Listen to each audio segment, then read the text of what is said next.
People can hit the bottom many times, and you can drop straight to the bottom a billion times. But if you're lucky enough to find the basement about a film, but you know, it's like asking a question, how are you doing? But what's underneath in the subtext is, God, I hate you. And I know the truth. You think I'm gonna let on Bernie and then come get me? I'm the next king? Why? Because the whole time Bernie was here, you was acting like you was funnier than him. Katt Williams made some explosive revelations on the Club Shay Shay podcast, stirring up controversy by exposing shady dealings in the industry. However, his bold move didn't go unnoticed, and he faced significant backlash as a result. Now, it appears Johnny Depp is coming to his defense, calling out the unfair treatment and signaling that he's ready to support Katt through the storm. Apparently, Depp is even dropping hints about the possible reasons behind the backlash. It's definitely heating up. From receiving a standing ovation at the Cannes Music Festival to bluntly calling out Hollywood for treating him like trash, renowned A-lister Johnny Depp didn't hold back when discussing his treatment post, the highly publicized defamation case involving his ex-wife Amber Heard. I had a in my pocket, and I just took the out and I said, here, cut me. That's what you want to do. And due to facing personal challenges and legal controversies, Johnny Depp could not maintain his status as a highly respected and influential figure in the film industry. No doubt his performances, such as the Mad Hatter in Tim Burton's Alice in Wonderland and Willy Wonka in Charlie and the Chocolate Factory, have captured the hearts of audiences globally, showcasing his remarkable versatility as an actor.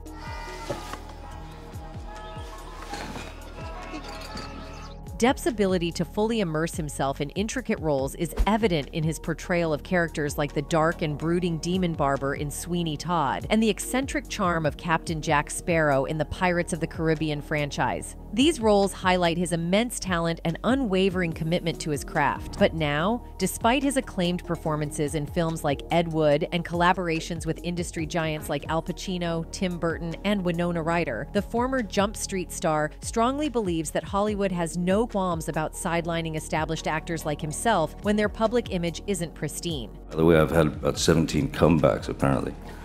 I keep wondering about the word comeback because I didn't go anywhere. While Johnny Depp has been noticeably absent from the spotlight for some time, with his last notable role being in 2023's Jean du Barry, many may assume he's retired from acting. However, Depp has chosen a more behind-the-scenes role, staying involved in the industry. Despite his reduced on-screen presence, he remains active and engaged in various projects. Johnny Depp's musical pursuits as a member of the Hollywood Vampires alongside rock icons like Alice Cooper and Jeff Beck have showcased his versatility beyond acting. Their dynamic performances have solidified Depp's reputation not only as a skilled actor, but also as a talented musician. While Depp's collaborations with visionary director Tim Burton have produced cinematic gems such as Edward Scissorhands and Corpse Bride, where his ability to delve into darker and whimsical storytelling resonates with audiences of all ages, his court case and the subsequent allegations of abuse have left him deeply affected. Consequently, he found himself sidelined by Disney and Warner Bros., despite being a pivotal part of the Fantastic Beasts franchise. In light of these experiences, Depp didn't shy away from expressing his thoughts about Hollywood during an interview with Metro. They're disposable and they realize it. Glorified accountants who have the ability to press the green light and make studio films, but they press the green light, they spend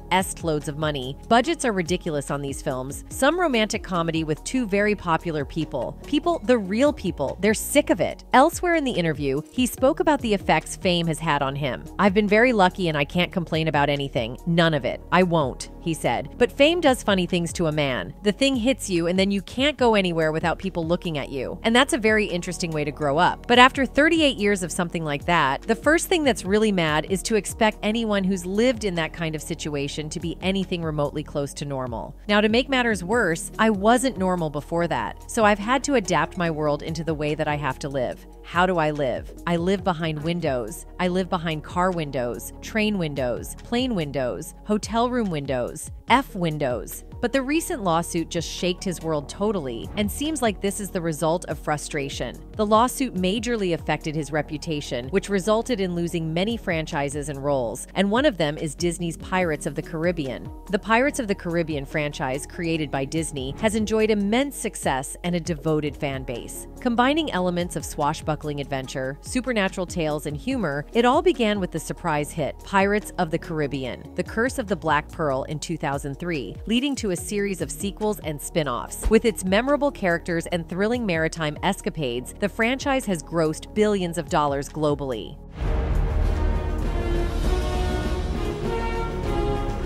At the heart of the franchise is Captain Jack Sparrow, portrayed by Johnny Depp. Depp's portrayal of the eccentric and unpredictable pirate captain, known for his love of rum and uncanny ability to escape perilous situations, has become iconic. The ensemble cast also includes Orlando Bloom as Will Turner, Keira Knightley as Elizabeth Swann, Jeffrey Rush as Captain Hector Barbossa, and other talented actors who brought their unique flair to their roles. She goes free! What's in your head, boy? Don't do anything. The franchise comprises 5 main films: Pirates of the Caribbean, The Curse of the Black Pearl, Pirates of the Caribbean, Dead Man's Chest, Pirates of the Caribbean, At World's End, Pirates of the Caribbean, On Stranger Tides, and Pirates of the Caribbean: Dead Men Tell No Tales. Each installment introduced new characters, supernatural elements, and intricate storylines while continuing the adventures of Captain Jack Sparrow and his companions. Nephew twice removed. Lovely singing voice, though. Unique. Regarding the future of the franchise, Disney has announced plans for a 6th installment, tentatively titled Pirates of the Caribbean 6. However, there have been reports indicating that Johnny Depp will not reprise his role as Captain Jack Sparrow due to legal disputes and controversies involving his personal life with ex-wife Amber Heard. This decision has disappointed fans, as Depp's portrayal of Captain Jack Sparrow is integral to the franchise's success. Due to Amber's allegations of you can't be in Pirates 6, correct?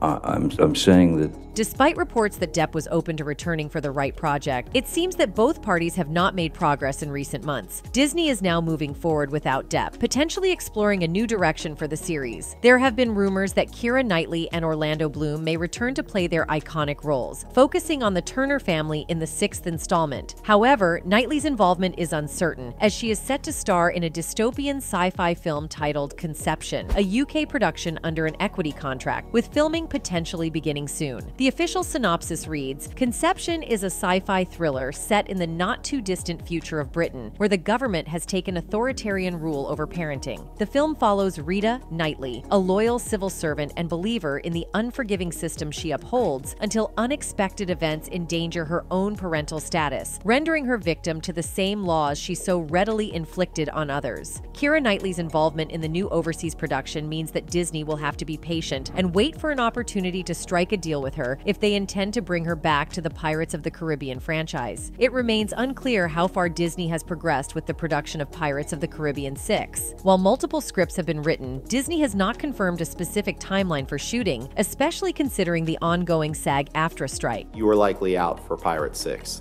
The Disney was considering dropping or dramatically shrinking your role, correct? Once the strikes conclude, Disney will still have to navigate a waiting period should they aim to entice Knightley back into the franchise. This waiting period could add to the uncertainty surrounding the return of key cast members and the overall direction of the next Pirates of the Caribbean installment. About 2 months before this op-ed was published, that it was being reported, as it is in this article, that Johnny Depp is out as Jack Sparrow in Disney's Pirates of the Caribbean film. However, people love the character of Jack Sparrow only because of Johnny. The crew's decision caused them heavy criticism and backlash from Johnny's fans and supporters. One of them wrote, "There's no such thing as Pirates of the Caribbean without Jack Sparrow." Another one added, "He's the sole reason I became obsessed with Pirate. It was his role as Jack Sparrow and I was a tiny first grader watching the film, and I was hooked." One more person added, "No Johnny Depp, no Pirates of Caribbean. There's nobody that can replace him. Any other actor will just have to be a new character, but never Captain Jack Sparrow. And like Jack Sparrow once said, not all treasure is silver and gold, mate." And I dedicate this quote to Disney. The fans also claim that a public apology from Disney can reform Depp's damaged reputation and can also take part in his firing from the franchise. However, after massive criticism, it is being reported that the production company decided to take Johnny back as Jack Sparrow. However, Johnny Depp's potential return as Captain Jack Sparrow in future Pirates of the Caribbean films would come at a significant cost to the Walt Disney Company. As actor battles financial issues and personal dramas. Were you aware of that? I wasn't aware of that, but it doesn't surprise me given that 2 years had gone by of Despite initial reservations from Disney regarding Depp's casting and concerns about his unique interpretation of the role, Depp's appearance in the Pirates of the Caribbean franchise turned out to be his most commercially successful project. As one of Hollywood's highest-paid actors, Depp's salary for the Pirates films was in the multi-millions. Jack Sparrow remains an incredibly popular character and is often considered Depp's most iconic role. I mean, it was amazing, and seeing him create that character, because certainly in the first one, no one thought that it would work. We were all sort of watching him going, okay, mate, you're right. Because it's this kind of swaggering weird. Yeah, it's crazy. In recent years, Depp's tenure as Captain Jack Sparrow was marred by a series of legal troubles. Legal issues ranging from a libel trial at London's High Court to a high-profile defamation lawsuit in Fairfax County, Virginia, resulted in his exile from Hollywood and the loss of his role as Jack Sparrow. Additionally, he was removed from his role as the dark wizard Gellert Grindelwald in Warner Bros.' Fantastic Beasts franchise, created by J.K. Rowling. These legal battles primarily revolved around his tumultuous relationship, marriage, and divorce from fellow actor Amber Heard, whom he met on the set of The Rum Diary. The legal disputes spanned years and continents, primarily centering on allegations of domestic violence. It gets worse. In Australia, when we had the big fight where I lost the tip of my finger,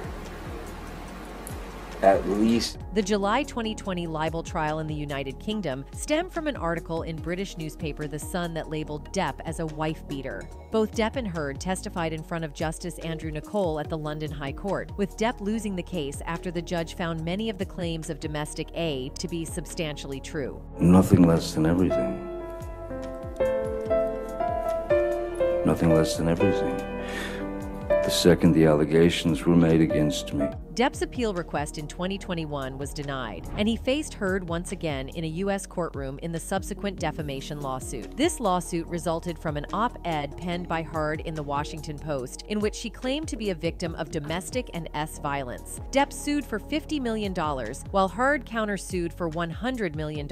Following 6 weeks under the jurisdiction of Judge Penny Azcarate, the jury determined that Heard had indeed defamed Johnny Depp, awarding him $10 million in compensatory damages and $5 million in punitive damages, which was later reduced to $350,000 per Virginia state law. In contrast, Heard was awarded $2 million in compensatory damages and no punitive damages. During the defamation trial, Depp's role in the Pirates of the Caribbean franchise and Heard's role in the Warner Bros. DC Extended Universe were scrutinized. During the defamation trial, Depp was asked by Heard's lawyer, Ben Rottenborn, about his position on returning to Pirates. The fact is, Mr. Depp, if Disney came to you with $300 million and a million alpacas, nothing on this earth would get you to go back and work with Disney on a Pirates of the Caribbean film, correct? To which the actor replied, "That is true, Mr. Rottenborn." Recently, Johnny Depp has appeared to reconsider his stance on returning as Captain Jack Sparrow, with sources close to the actor suggesting that he would now be open to reprising the role. Pirates of the Caribbean franchise producer Jerry Bruckheimer mentioned in March that work on Pirates of the Caribbean 6 was underway, and he expressed his desire to see Depp return as Jack Sparrow. Still a possibility that he could come back? We'll see. I would love it. I would love to have him in the movie. That's all I can tell you. Initially, it was confirmed that Margot Robbie would take on a significant role in the franchise. However, last year, the Academy Award-nominated star indicated that her project was facing delays, which Bruckheimer clarified as a postponement rather than outright cancellation. We've already won. That we're standing here, we're nominated. I'm now an Academy-nominated producer, so that's wonderful. If Johnny Depp does make a comeback and stars in Pirates of the Caribbean 6, it will undoubtedly come at a substantial cost to the Walt Disney Company. While it may not reach the suggested $300 million price tag, considering Depp's past salaries for the previous 5 movies, his return would still demand a significant investment. While it is expected that Depp's return to the Pirates of the Caribbean series for a 6th film would be financially rewarding, given the extensive support he has garnered throughout his illustrious career, there are still associated risks. Depp's earnings for Pirates 6 could potentially exceed those of Dead Men Tell No Tales, given the movie's potential success. However, in the current uncertain box office landscape, predicting the outcome remains a challenge. It wasn't that there were so many reservations. I mean, initially, when they came to me, there was just the name, Pirates of the Caribbean, and then Johnny Depp's experience is just one instance that suggests he may be facing a form of blackballing in Hollywood. Now, reports indicate that he's speaking out in support of Katt Williams, who himself is under fire and at risk of being canceled. Katt Williams has risen as a prominent whistleblower, courageously exposing the hidden truths lurking behind the glitz and glam of the entertainment industry. With unwavering determination, Katt has continued to reveal shocking revelations, causing seismic ripples throughout Hollywood and beyond. And the fact of the matter is, we watched this get right in front of our own face. And knew it was finna happen. He told us, and we didn't know. Katt Williams' willingness to address uncomfortable and controversial topics demonstrates his fearlessness in speaking truth to power. However, it seems that his outspoken nature has attracted criticism from certain quarters within the industry. Several incidents suggest that Hollywood may be attempting to distance itself from Katt due to his unwavering and uncompromising stance on important issues. Why? Because you know, ain't nobody gonna sleep with him. You only got Tiffany Haddish. She been doing comedy since she was 16. Comedian Katt Williams recently offered intriguing insights that underscore the value of first-hand experience in understanding an industry. Williams hinted at significant revelations regarding Tiffany Haddish's career trajectory. According to Williams, Haddish's rapid rise to fame might not have occurred as organically as she has presented it to the public. Those are just facts, sir. How many is that total? 9. So you've done 9 filmed comedy stand-up specials. Without ever getting financed or having a deal. The veteran comedian suggests that Haddish may have accelerated her rise in the entertainment industry. If you've ever doubted the genuineness of Haddish's personality, this revelation is significant. While tales of celebrities living dual lives are common, Haddish's path to success seems particularly noteworthy. Katt Williams left no stone unturned in his revelation. Did you think she wrote Girls Trip?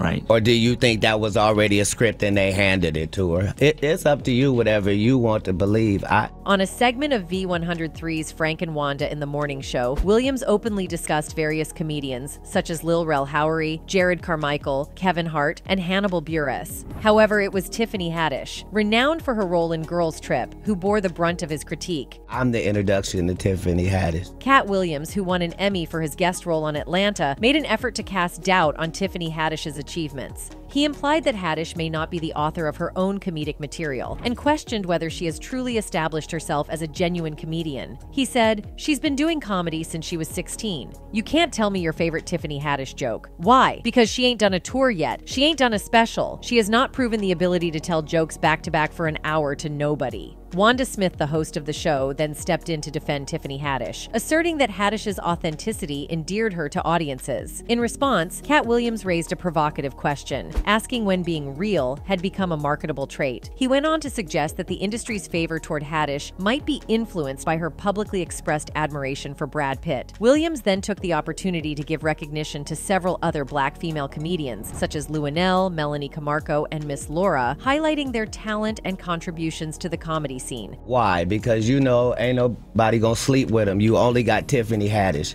She been doing comedy since she was 16. Katt Williams took his critique of Tiffany Haddish a step further by suggesting that her rapid success in landing deals and roles within the industry might have been unusually effortless, hinting at potential compromises she may have made to achieve her status. He also highlighted a broader issue within the industry, noting a tendency to undervalue black talent and restrict opportunities for black actors to fully explore their unique abilities in acting. Williams pointed out a perceived inequality in opportunities compared to their white counterparts. They're gonna let you be a star, Lil Rel, but you ugly.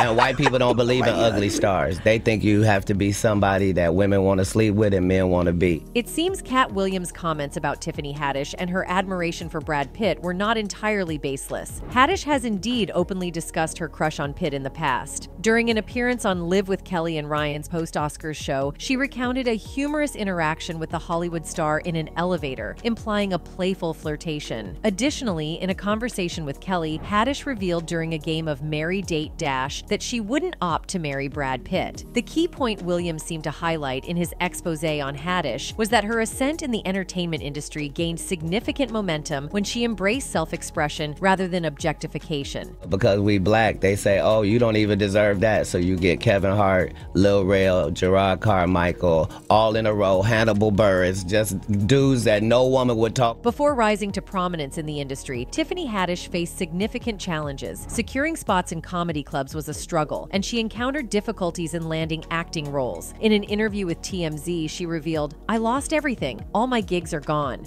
Haddish was also questioned about a lawsuit involving allegations that she and comedian Aries Spears attempted to involve an underage woman and her brother in comedy skits. The sketches in question were controversial, with one involving the underage girl mimicking a S-act on a sandwich and another depicting inappropriate fantasies involving her brother. The Tiffany Haddish thing, has that been worked out at this point? Yeah, pretty much. Pretty much? Can we talk about it? Not at all. Haddish expressed her relief when the lawsuit was dropped and emphasized her concern for the well-being of the children involved. Following this incident, reports indicated that she faced difficulties finding job opportunities in Hollywood and was essentially blacklisted. However, her situation took a turn when she became intertwined with the Brad Pitt narrative, and her career began to see a positive shift. Are you and Tiffany still good? Yeah. Okay, so she doesn't hold anything against you in terms of... I mean, you know, She participated in the whole thing, so it's not like she could, but I'm just saying, you know how people get. In another interview, this time with Jamal Finkley on his YouTube channel, Black Tree, Katt Williams reportedly delved further into the alleged dress-wearing scheme, a topic you might be familiar with. He shared his perspective on the contentious issue of Kevin Hart wearing a dress in his SNL skit, emphasizing that Kevin wasn't the only one involved. According to Williams, Eddie Murphy and Jamie Foxx were also part of what some perceive as a controversial practice in the entertainment industry. Let's be very, very clear. It is possible that there isn't anything funnier than a guy in a dress. Katt highlighted the irony in the fact that a significant portion of the audience found it amusing to witness a black man wearing a dress. He believed that this reaction would not have been the same if the individuals involved were of a different racial background. And if that's the case, then it might also be said that there's nothing funnier than a black guy in a dress. Despite Kevin Hart having firmly established his stardom, Katt cryptically alluded to the idea that Kevin must have had his own reasons for taking part in such roles, and he expressed respect for Kevin's choices in this regard. At the end of the day, Kevin doesn't have to worry about what people are going to say about him wearing a dress because of the long line of dress-wearing people before him. Williams carefully suggested that he had observed numerous artists encountering similar challenges repeatedly throughout their careers. Given Williams' observations, one might suspect that there could be a discreet effort to undermine the public image of black icons by certain individuals or entities. Yeah. I've never seen Madea in a pantsuit. I think she wears dresses. So now I'm saying, why are we picking on poor little Kevin Hart? Because it was his turn next. In addition to his previous revelations, Williams exposed the existence of a secret society called the Illuminati, which he claimed faces significant opposition from within the black community. The implication here is that the Guardian, by indirectly corroborating his claims and revealing the society's name and some of its prominent members, has lent credence to his assertions about this secretive organization. He said, "It is the most elite club in the world. This is the Good Club, the name given to the tiny global elite of billionaire philanthropists. The names of some of the members are familiar figures: Bill Gates, George Soros, Warren Buffett, Oprah Winfrey, David Rockefeller, and Ted Turner. But there are others too, like business giants Eli and Edith Broad, who are equally wealthy but less well known." While Williams disclosed significant aspects of the agenda he believed to have originated from the elites, he issued a warning to fellow black artists, advising them to exercise caution and be wary of the potential influence or involvement of this secretive club. It's not necessary for us to stir up that hornet's nest unless we intend to get stung a million times. While it may sound somewhat exaggerated, the pimp emphasizes that his intended audience should heed his advice because he believes he has a deep understanding of the situation, having allegedly experienced the consequences of this supposed manipulation for many years. I didn't understand that. They had to sting me a million times. I'm still not going to join, but I respect it a little more. According to Katt, he wasn't the sole individual dealing with challenges and adversity, which is why he felt it was necessary to let go of certain matters for the sake of his own well-being. So I know how much they talked about Martin Luther King, and I know what they ended up doing to him. I know this same story about Jesus and a few of my uncles. After enduring hardships for an extended period, Williams came to a stark realization. He recognized that his outspoken nature, combined with his candidness in addressing grievances, had subjected him to intense backlash. While he hadn't initially anticipated the extent of hostility directed towards him, this experience broadened his perspective. He now understands that his actions, once seen as truthful but possibly irresponsible, were being manipulated and used against him, with the elusive Illuminati purportedly benefiting from this situation. So that doesn't mean I always make the right decisions, but I am going to stand by what I stand. Indeed, Katt, known for his fearless approach, disclosed that he was privy to the true story of Bernie Mac and did not hesitate to share the industry's supposedly closely guarded secrets surrounding this matter. Know that the people that made money off Bernie Mac didn't like him. They hated his guts. Katt's revelation about his former idol may come as a surprise to some, but the next revelation is even more shocking. He claimed that Steve Harvey, everyone's favorite, has allegedly sold his soul to Hollywood. I think Steve Harvey's some stand-up man. No, kiss the old girl who owned TV One. He used to kiss her.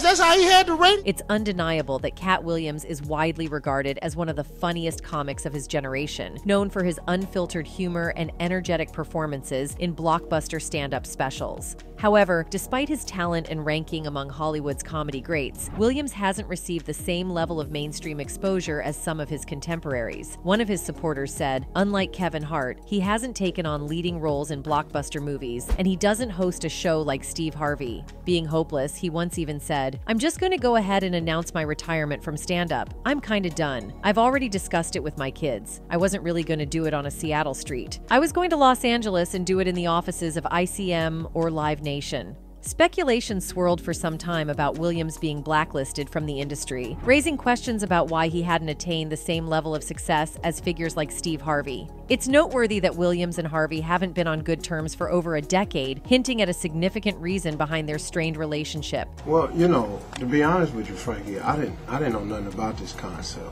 When the promoter told me about it in October, I shot it down. Because that ain't how I've ever promoted a show. To trace the origins of their feud, we need to go back to December 2008 when Katt Williams called out Steve Harvey before a Christmas season show. This incident marked the beginning of their conflict, which has persisted for over a decade. Katt Williams and Steve Harvey have certainly had their share of disagreements with other comedians, and this instance was no exception. Even one of his fans wrote, Katt is solid at battle comedy. Steve is household, but household doesn't usually mean funny. Household means you're big and funny enough for them to take a bet on you. You won't venture too far off the plantation with your act, and your stature makes you hard to argue against even if you are wrong. Katt is like an Italian sports car. His humor is fast and maneuverable. He's like Ali, he hits and move. Given a choice, I'd rather fight with Steve more than Katt. Another one added, I haven't liked Steve Harvey anyway, so this just confirms my feelings. I do trust Katt though. He delivers messages with such wisdom, and I just feel in my gut he's the real deal. He's definitely one of my favorites. It seems like Williams had some strong opinions about various prominent figures in the industry, believing that many of them were not as virtuous as they appeared. That's it for today. See you in the next video. Until then, goodbye.